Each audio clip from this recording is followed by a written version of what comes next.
Nakiisa naman si Pangulong Bongbong Marcos sa ika-78 na anibersaryo ng Philippine Air Force ngayong Martes, unang araw ng Hulyo.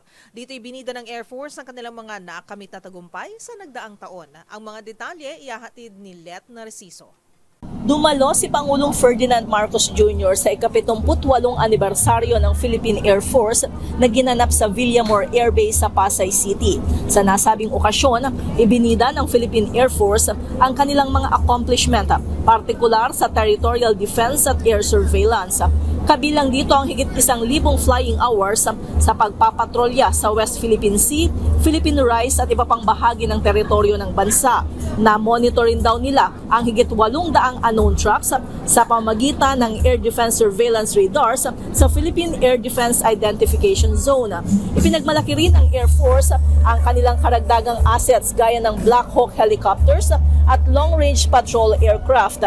Sa kanyang talumpati, kinilala ng Commander-in-Chief ang mahalagang papel ng Philippine Air Force sa pagbabantay sa teritoryo. Pinasalamatan niya rin ito sa patuloy na pagtupad ng kanilang mandato at pagtugon sa pangangailangan lalo na sa panahon ng kalamidad. Muli namang tiniyak ng Pangulo ang suporta at malasakit sa hukbong sandatahang panghimpapawid. I know that whenever the mission calls, the Philippine Air Force answers. Time and again, you put your life on the line for the sake of our people. Habang umaasa ang taong bayan sa inyo, kayo naman ay may maaasahan sa administrasyong ito.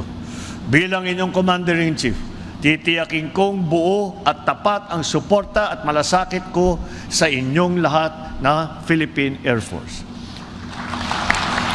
Para sa MBC TV Network News, ito si Let Narciso, una sa Pilipinas, una sa Pilipino.